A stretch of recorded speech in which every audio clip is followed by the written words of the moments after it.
Welcome to All Things Policy, a daily podcast supported by Pragati, a flagship media initiative of the Takshashila Institution. We're a bunch of policy nerds based in Bengaluru, and we like to bring a fresh perspective to Indian affairs and an Indian perspective to global affairs.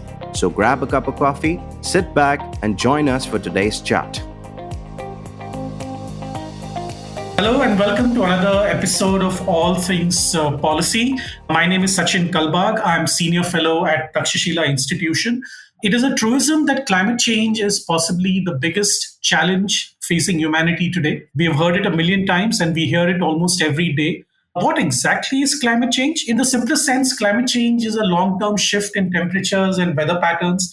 These shifts may be natural, such as through variations in the solar cycle. But since the 1800s, human activity has been the main driver of climate change, primarily due to burning fossil fuels such as coal, oil, and petroleum. Burning fossil fuels generates greenhouse emissions, gas emissions that act like a blanket wrapped around the earth, trapping the sun's heat and raising temperatures. Examples of greenhouse gas emissions we all know that are causing climate change include carbon dioxide and methane. These come from using petrol for driving a car, for instance, or coal for generating electricity. Clearing land and forests can also release carbon dioxide. Landfills for garbage are a major source of methane emissions. Energy industry, transport, buildings, agriculture, and land use are among the main emitters. But here's the thing, from every calculation scientists have made, greenhouse gas concentrations are at their highest levels in 2 million years, and emissions will continue to rise. As a result, the Earth is now about 1.1 degrees Celsius warmer than it was in the late 1800s. The last decade, 2011 to 2020, was the warmest on record. And many people think that climate change means warmer temperatures, but temperature rise is only the beginning of the story, because the Earth is a system where everything is connected. Changes in one area can influence changes in all others. Consequences of climate change now include, among others, intense drought, water scarcity, severe fires, rising sea levels, flooding, melting polar ice, catastrophic storms, and declining biodiversity. It can affect our health, the ability to grow food, housing, safety, and work. Some of us are already vulnerable to climate impacts, such as people living in small island nations and other developing countries, including in India. Conditions such as sea level rise and saltwater intrusion have advanced to the point where whole communities have had to relocate, have protracted droughts. These are putting people at risk of famine. In the future, the number of climate refugees is expected to rise. Today, therefore, for the All Things Policy podcast, I have invited Lubaina Rangwala, one of the principal consultants to the Mumbai Climate Action Plan, or MCAP as it is referred to. Lubaina is the head of urban development and resilience with the Sustainable Cities and the Transport team at the World Resources Institute India, or WRI India. Her current work focuses on green infrastructure projects, nature-based solutions to address long-term climate risk in Indian cities, and working with vulnerable communities to build their resilience capacities. She's currently involved in climate action plans, disaster management, and flood mitigation and measuring tools for Indian cities. Welcome, Lubaina, to the All Things Policy podcast. Thank you, Sachin. Excited to be here. Thank you once again. We will start immediately with our question answer session. Lubaina, thank you very much once again for joining. I want to position the idea of the Mumbai Climate Action Plan, or the MCAP as it's called, as the centerpiece of our discussion, and then head out to other similar pressing issues. I want to understand from you, Lubaina, what exactly is the Mumbai Climate Action Plan, and why do you think it is important for a city like Mumbai to urgently address climate change concerns with respect to other cities as well? Because Mumbai cannot be isolated from the rest of India or the rest of the world. So why is a city-specific climate action plan so important? And the second question is, are we too late? Sure. So the Mumbai Climate Action Plan is a vision document, roadmap for the city that is a long-term sort of strategic plan that looks at the next 3 decades. So the plan aims to reduce the city's emissions down to zero by 2050, and therefore, is called a net zero action plan. The term net zero is essentially used to kind of illustrate that the city's emissions will become net it'll be sort of net neutrality, aiming towards net neutrality, as in most of our emissions will be down to almost zero. There will be a residual emission component that can be, offsetted by other measures like increasing the city's green cover, restoring natural resources like lakes and other water bodies that have the potential to sequester or absorb carbon dioxide from the atmosphere, and then also encourage the city to take up certain additional measures such as, transitioning to electric energy for cooking or water heating or those kind of functions which are not very kind of ingrained in the Indian urban systems yet, and even actions like water treatment or sewage treatment that really sort of decrease then, the methane, as you were explaining in your sort of intro context. So that's broadly, the ways in which the plan kind of what our goals are and where it sort of sits in the city's context. Why it's important for Mumbai and in particular is that we are a highly vulnerable city. We are a coastal city, and, now increasingly every sort of global report that comes out through the IPCC or many additional, research studies that are being done now using climate models are expecting that the city is going to see very high sea level rise over the next few years, few decades in the near future. And we are almost going to see to the tune of 1 to 5 meters, increase in certain parts due to coastal inundation. So this is very telling because Mumbai is also a sort of low-lying city. Our mean sea level is, the city's, ground level is almost, in some cases, almost like just 5 meters above mean sea level. So it holds fair bit of the city's island, the main city area, the island city, quite vulnerable to coastal inundation. And this does not mean that, we are going to be completely underwater as a lot of the headlines kind of project, but these result in compounded effects, so if there is a cyclone that comes in this season that is not the monsoon, if there are some other sort of, changes in coastal systems that are not expected, the city is going to not be prepared. And this is what happened, last year the year before that, where we saw a cyclone in February, where it was before the monsoon. So a lot of the monsoon preparedness happens, during the summer season.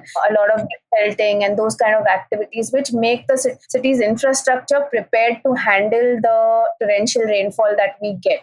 But when we are kind of hit by events that are unannounced and unplanned, uncertain, they really throw the city systems off. And therefore, we need to kind of now be aware that these are going to become more and more frequent. And we need to then build systems around the increasing uncertainty that we are living with.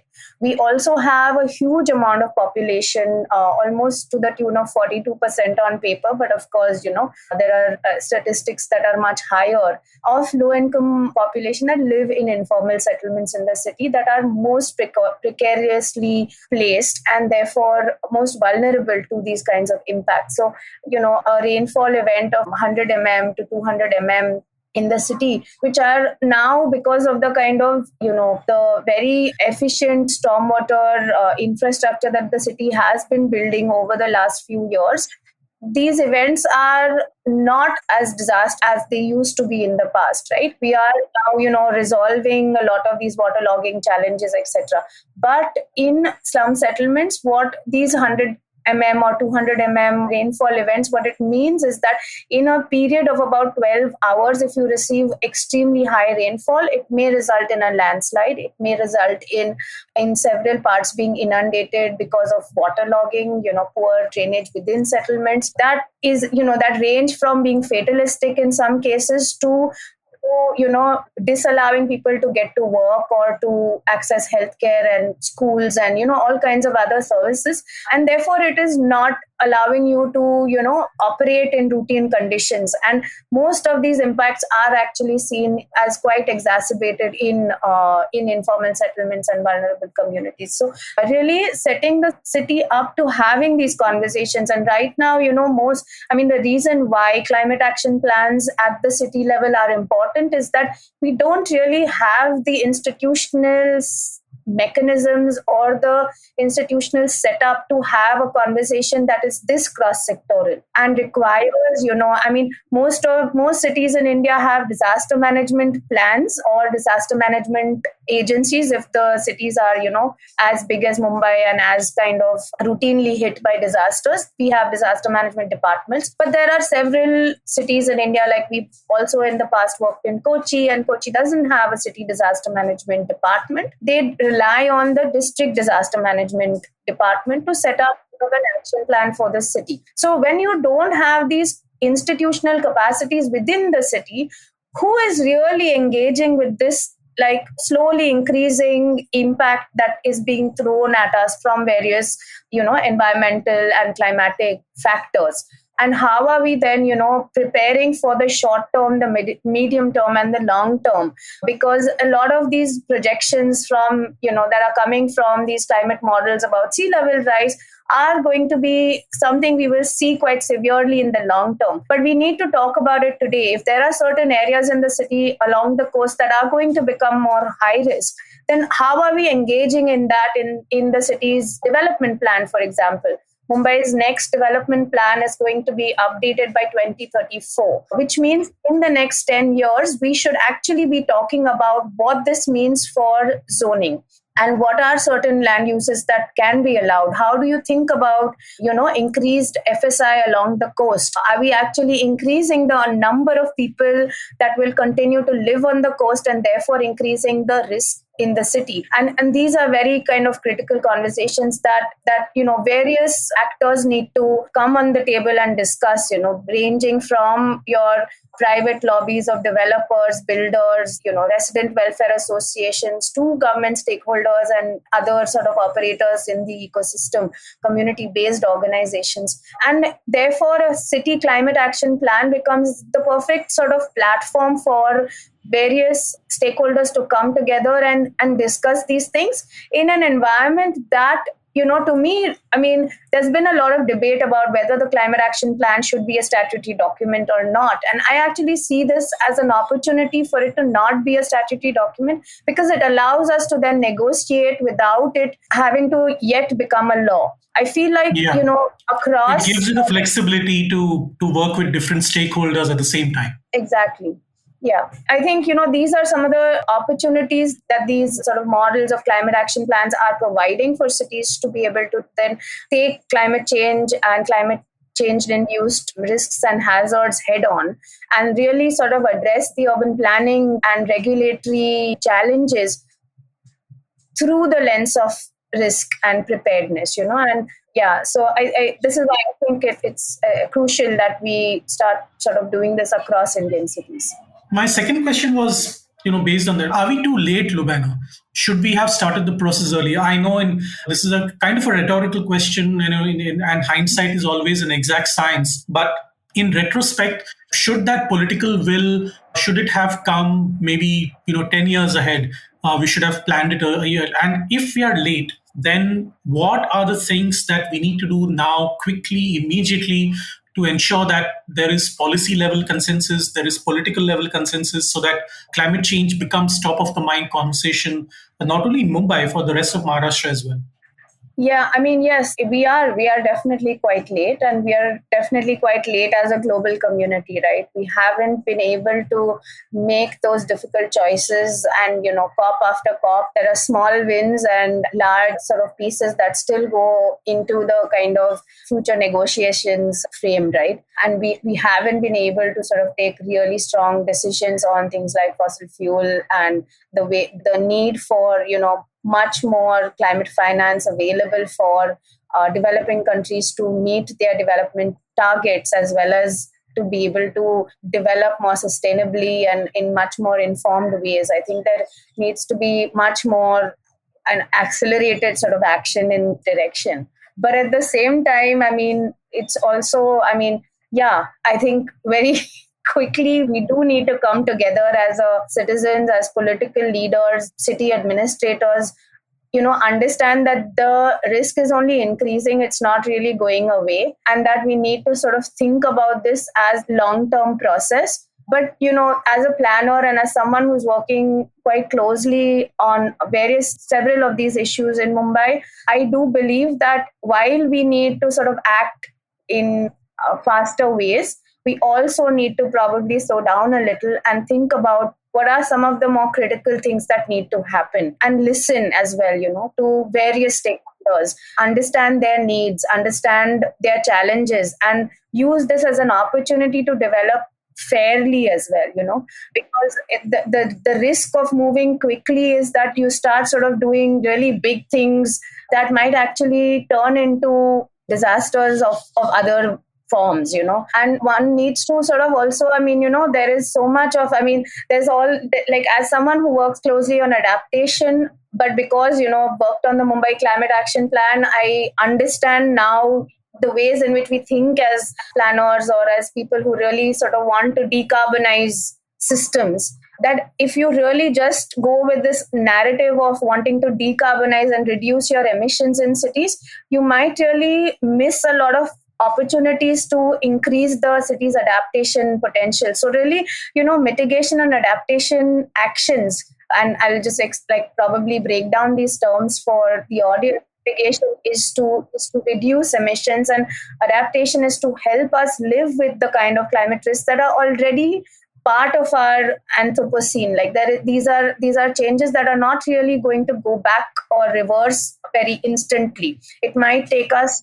fair few decades to really sort of see certain environmental, U-turns to kind of happen. And while we are sort of living through these extremes, we need to really increase our adaptation potential as well. So one very, very simple example, is growing trees. While we were sort of working on the climate action plan, there was a lot of interest to increase the city's tree cover, because it also increases the carbon sink potential of the city. But while we sort of really encourage that motivation, we also sort of ensure that our analysis around heat islands in the city and which are the heat stress locations, as I was saying, so much of Mumbai's population lives in informal settlements that don't have a tree cover and are more exposed to heat. So if we are wanting to increase the tree cover, or green cover, can we actually engage in areas that are at higher risk of heat, and then also tap into the adaptation potential of tree cover. Also look at, impacts of biodiversity and access to open spaces, and, all of these sort of co-benefits that come with the need to increase green. So have, over the year been working very closely with the garden department in BMC, and collectively, and with many community organizations as well. We've been working with the Tata Institute for Social Sciences and with Yuva India on a few of these community-based, nature-based solution projects in vulnerable communities. And our approach has shifted, and this is through collective efforts of, really collaborating, sharing, debating. We've moved from this goal of trying to increase green cover to actually nurturing vegetation in the city. And so if that means you end up with a small vegetable patch in one community, or you end up with a green roof somewhere, you end up with few planters in a certain corner, that is a step forward in the right direction. So what I'm trying to say is that we don't really need to see the city's landscape as, okay, where can we increase green cover? How do you turn like this large area where there is settlements into a forest? Those are not the drastic measures that we should sort of even aspire towards, because those will have huge social costs, which a country like ours will not be able to kind of sustain. But this is, Lubaina, this is the classic, also the classic battle of green versus development, right? Because, we look at, green versus development as a binary. The people who are reading the media, people who are exposed to the debates that are are happening on television, it's either green or its development. The RA debate, for instance, was a classic example.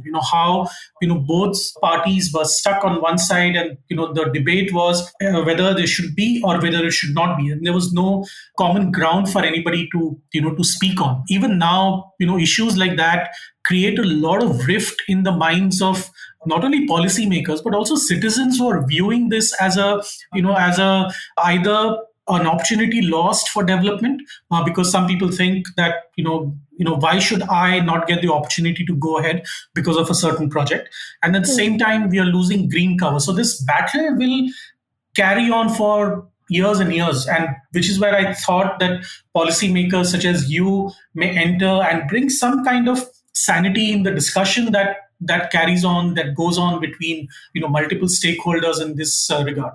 So how do you view these challenges, Lubaina? We know when these binaries come into the picture, do you think that the media discourse or the overall general debate that goes on in society, how can that be changed to allow for the small changes that you mentioned earlier in the previous answer? So, no, this is really sort of the crux of some of the difficult conversations around, climate action. I think the way that I see it is that we need to kind of diversify the conversation enough to bring in a lot of these voices, right? And negotiate. The more we sort of talk about the environment, the more it becomes a mainstream conversation for everyone to, bring it down to the streets, I would say, right? It should become a part of the sort of public discourse in elevators and on railway stations.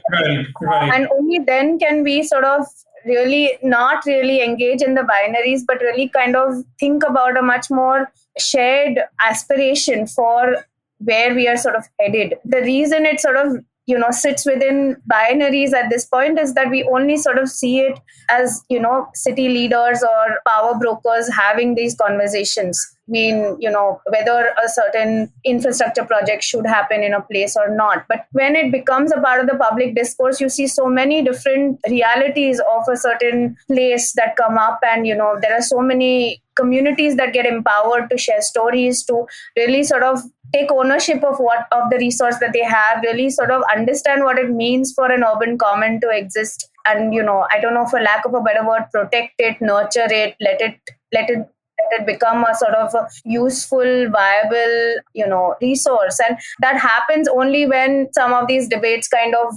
become larger than life. There are political movements and protests that happen around it, and it just increases a lot more awareness and discourse around it. And I think that is where the opportunity. I don't think that, from a policy point of view, there, as I was explaining earlier, these are positions that we take, that if you have to, increase a green cover, if you want to kind of grow trees, grow the right trees, engage experts like biodiversity experts, engage various other kind of voices to understand what is the nature of the green that comes up. So it's not a very quick fix solution where you get in, some consultant to build a Miyake forest in a certain plot that's empty, so that you increase the numbers that you were able to increase in the city. But it is a more sort of collective conversation, and really engaging residents of that area to understand that this is built as an urban common for your particular locality. Can you participate in maintenance of it? Can you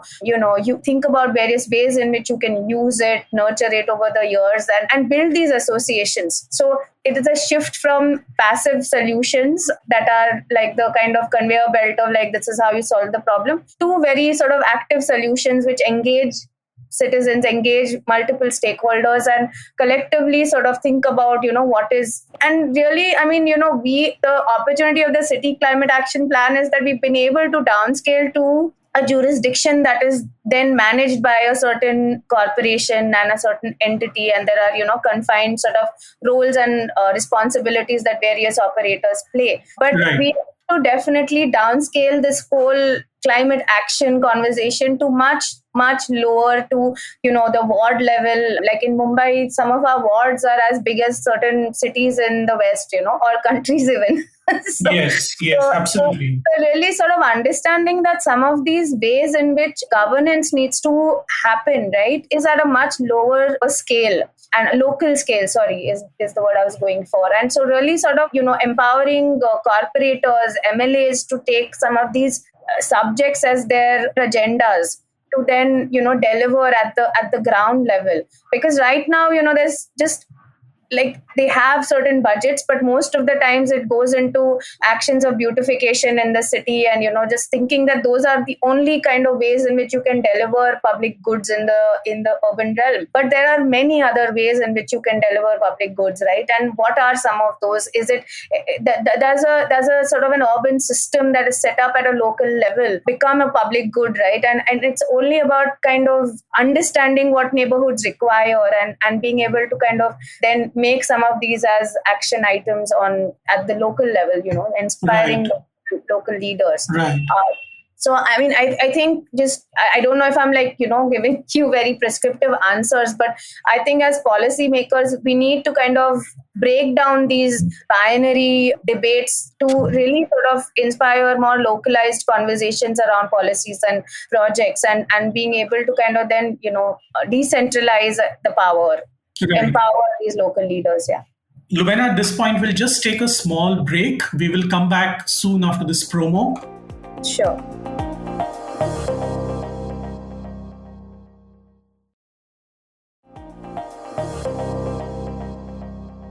So I want to follow up on that was really a wonderful answer that you gave, because all that we see, in as citizens, what we see is that in the media, the discourse is usually in the short term. For example, today's AQI data seems to be a very important, media headline, and that is where the citizens' involvement is. Water cooler discussions or coffee break discussions are around AQI data for that particular day, especially during winter in cities such as Mumbai or Delhi especially. So after the pandemic, we know that AQI data has shown that pollution levels have significantly gone up. Construction is back in full swing. More people are traveling, which means there's more greenhouse gas emissions. And there is seemingly no turning back at this point of time.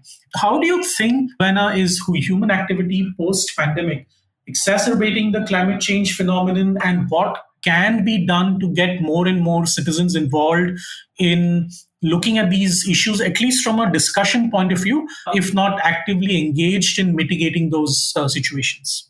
So, I mean, a lot of things have, post-pandemic, I mean, a lot of our behaviors have become slightly unsustainable in some ways. This focus on sort of traveling safe, being, without like reducing exposure has actually made many afraid of public transport.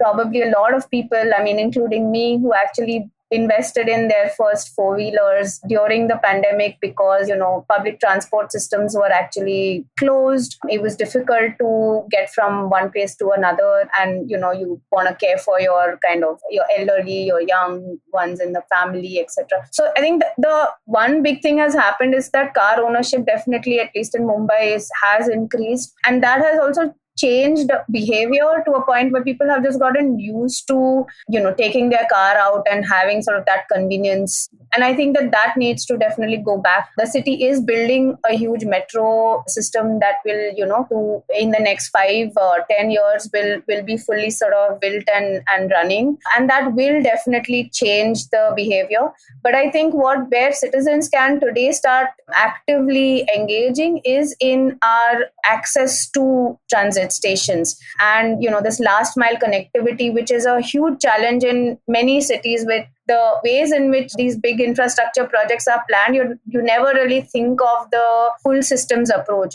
from a door to door kind of destination. So I think the mobility space, there is a lot that can happen, and that can actually really transform people's lives, because you're suddenly spending like half the amount of time traveling. Instead of being on the road and in traffic, you literally spend like half the time.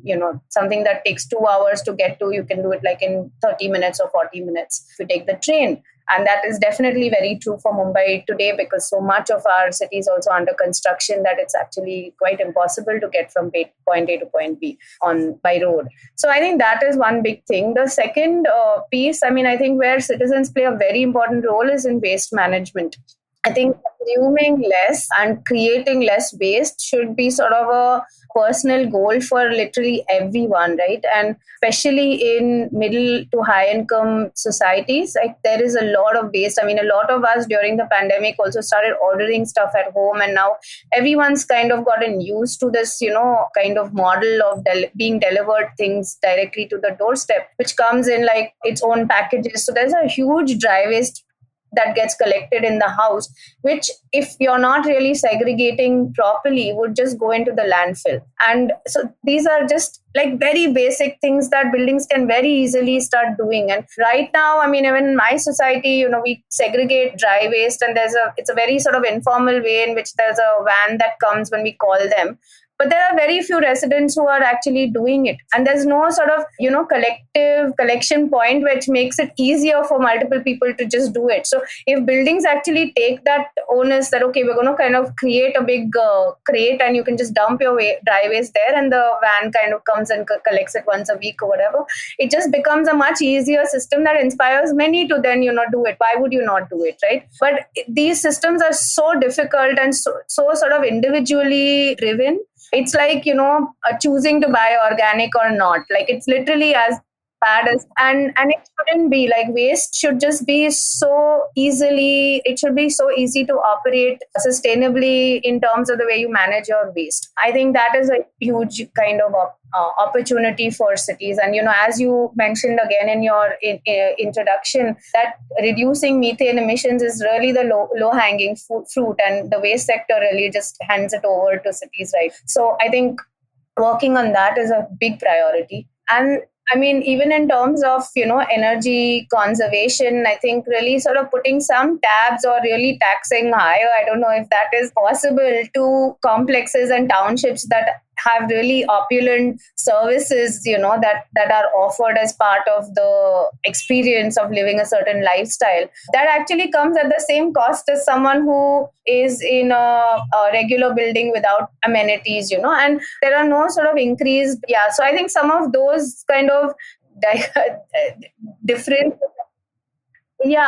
maybe disincentives for unsustainable lifestyles is probably a thing that can really sort of bring a certain attention to how we imagine ourselves in the urban. But what is also, a reality is that people in slum settlements end up paying per appliance. So you're paying like 200 rupees for a tube light, 400 rupees for a fan, 400 rupees for a TV. So you're actually not even paying, and it is this idea that, some residents don't pay for electricity. They actually pay much, much higher than someone pays to operate their jacuzzi. So these inequalities that, really operate in our city, which I think we need to kind of rationalize, that the people who have the most sustainable lives are paying very high for basic sort of services, and the ones who have the most unsustainable lives are paying very little. But the impacts are much higher in poor communities, of climate change. So I think just if some of these kind of debates become more mainstream, we will become much more conscious about our shared space in cities with various different kinds of people, and there will be a lot more awareness and willingness to then take the more difficult steps. The urban pollution debate sometimes, especially during winter, shifts to Delhi because of the crop burning, stubble burning, and because of the smog that is created in Delhi. But we are aware that it causes huge amount of problems for people living in Delhi. But can these concerns that Mumbai has during winter, we saw very poor AQI for the last 2 weeks or 3 weeks in Mumbai, for instance. Delhi faces it almost every year. These issues, can policymakers and politicians bring it to the center, make it like a centerpiece of India's discussion on climate change, and eventually perhaps force the decision makers' hands into effecting the policy changes and the law changes, the legislation changes that we need to mitigate climate change in India? Yeah, I mean, absolutely. I think air pollution definitely is that sort of very important issue that will allow decision makers to act on both mitigation and adaptation strategies simultaneously. Because, a lot of decision makers find it difficult or less of an incentive to work on mitigation strategies, because the impact of a mitigation strategy is almost 20 years or 30 years in the future. But the same actions contribute to better air, and if that is the sort of incentive that becomes much more kind of a site for demanding better living conditions in the city from the vote bank, from citizens in the city, decision makers will realize that this is definitely something that we need to kind of act on with urgency, right? And a lot of the sort of strategies to improve air also relate to heat stress and others, like increasing the tree cover. Definitely has mitigation properties for air pollution as well.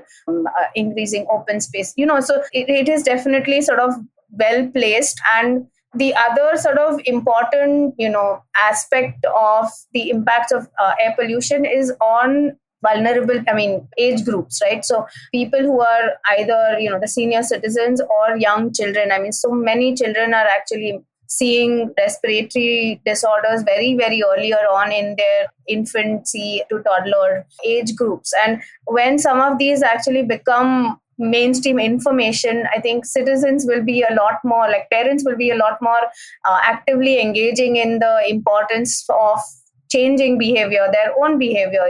Traffic congestion is, we are traffic when we are on the road, right? So seeing how some of these actions can also become, these aspects can become behavior, like incentives for our own behaviors to change, are ways that, but a lot of this has to, like civil society organizations can do their part, but I think a lot of this has to be also driven by city corporations, understanding that it works for everyone to have the right information, and then everyone will sort of collectively work towards aspirations that are healthier and more sustainable if everyone has the right information. And we saw that with COVID, right? That cities that gave out, or governments that gave out right information, saw certain behavior changes very easily accepted by citizens. There was a lot less appraisal or civic disobedience in of the accepting the regulations around wearing masks or keeping distances, traveling less. Like all of these were much more easier in cities where people were more informed. And so I think the same sort of parallel very much will work for air pollution. Is if people are more informed, it will become a lot easier to regulate the ways in which pollution is happening in our cities, right? And then building around these, because some of these are public infrastructure and service subjects, but some of it are actually just personal private behavior, right? And both of these need to kind of work hand in hand. Yeah, because cities will continue to remain works in progress, right? There is no such thing as, oh, now the city is finally complete and no infrastructure will be built or no new construction will happen. So we'll have to keep living. So the point that you made in the beginning, and I want to end our conversation because we are almost at the end of our conversation. I just want to end with one last question, Lubaina, because I want to go back to the very important point that you made early in the beginning. Is the mitigation and adaptation systems that a city needs to bring in. And this model can be easily replicated across all the urban centers in India, right? It's not as if it is confined to only the big cities like Mumbai or Delhi or Bengaluru.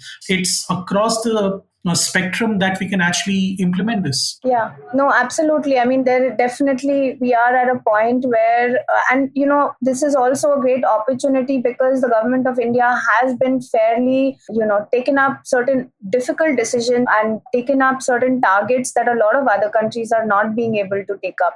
So we are at a point where we are taking on the climate challenge quite head on in terms of our commitments, in terms of some of the targets that we've committed to. So this needs to sort of translate into planning and policy at the national level. And it could be in the form of advisory guidelines on some subjects. It could be in the form of actually mainstreaming and allocating certain resources and funds for actively taking on certain subjects, holding cities accountable. So really ensuring that monitoring and evaluation mechanisms are set up as part of funds that are given. So, for example, if there is a national clean air program, making sure that their M&E and learning sort of systems are very much part of that program, and they are expected to sort of report on targets, and these need to kind of become, broader sort of policy discussions. So a lot of the ways in which, think tanks are operating, like the C40 network, where they bring in cities from across the globe to share learnings. If Mexico City has done something really great on flood management, can you share it with Mumbai? Can you share it with Vietnam? So these are the ways in which they are sort of operating. The same sort of platforms can actually be emulated in India, wherein you have different cities sharing. Like if there are certain things that Mumbai is doing really well, like they can share it with other cities and become sort of that leading position to build that knowledge. And I think the national government is well positioned to be able to allow these exchanges to happen, and to then hold certain cities accountable when money is given through Amrut, through any of these missions, the Swachh Bharat or MCAP or Swachh Sarvekshan. I mean, there are so many of these that are being rolled out. These need to kind of come with their M&E components very well tied into understanding what has worked, what has not worked. How can you push the envelope, and really kind of playing that role of really constantly motivating cities to do better than what they have done. Another, I think, really important space is the National Disaster Management Agency plays a very important role in understanding some of these long-term changes that we are headed towards. And how can you form the ways in which you think about disaster management at the national level? Because right now, the ways in which cities are operating is managing the crisis at hand. And disaster management agencies are not, even though with the information, I mean, Mumbai has an extremely modern disaster management agency, a lot of data, a lot of past data that can tell us where we are headed in the future, because we have those trends now put in place. We have understood certain behaviors as well over the years. And how does that then change the ways in which the agency can inspire other departments within the corporation to then build infrastructure that is more resilient? That conversation of the disaster management agency, that really is your most experienced kind of body that has actually dealt with so much in the city in terms of crisis, can report and sort of teach other departments to build infrastructure that then can mitigate these disasters at the onset. But that reporting is not happening because it's not the ways in which departments are set up. So I think just some of these, if they're sort of envisioned and strengthened at the national level, there will definitely be a lot more kind of institutional embeddedness of the ways in which mitigation and adaptation strategies can be kind of embedded within existing policy structures. I think at the national level, I mean, we have the Climate Smart Cities Assessment Framework that, is at the cell that, operates within MoHUA to really help get the 100 smart cities across India to commit to certain climate targets, to kind of make climate action a part of their functioning. In Maharashtra, we have the Maji Vasundhara Abhiyan that actually brings a lot of these different sectors together and, think about sustainability from both from the mitigation and adaptation lens. And so these are great opportunities to be able to then take that next step of being beyond just, pushing for certain projects and monitoring impacts in that form, to really pushing for regulatory change. Because after a couple of years of a certain program that has been around, now you have enough data that is being reported and you understand then. So sort of that reflection within the program itself, okay, what can we do next that will push the envelope? So it's not just a repetition of, okay, this year we gave you 10 crores, next year we will give you 20 crores and do the same thing. That's not the only kind of incentive that's going to motivate governments to kind of do better. What else can we enable, and how can we, train officers? How can we kind of increase the overall sort of impact and make it a lot more mainstream? I think that is where state and central governments are well positioned to, push this agenda. Thank you. Thank you so much, Lubaina. On that optimistic and yet realistic note, I would like to end this conversation today. This conversation is not going to end because climate change is a continuing crisis. It's a continuing emergency that we need to address, not only in the short term, but also in the medium and the long term. We will perhaps return to this conversation soon enough, Lubaina, if there are greater developments in this. But thank you once again for participating in the All Things Policy podcast with Takshashila. All the very best for implementing MCAP in Mumbai and then hopefully replicating that model in other cities as well. Thank you very much. Thanks, Sachin. This was, very enjoyable. If you liked our show, don't forget to check out other interesting podcasts on the IVM network. You can tune into them on the IVM Podcast app, ivmpodcast.com, or wherever you listen to your podcasts. You can also follow IVM on social media. The handle is @IVM Podcasts on Twitter, Facebook, and Instagram. And hey, if you'd like to dive into Takshashila's research on technology, strategy, and economic affairs, check us out at our Twitter handle @TakshashilaINST or our website takshashila.org.in.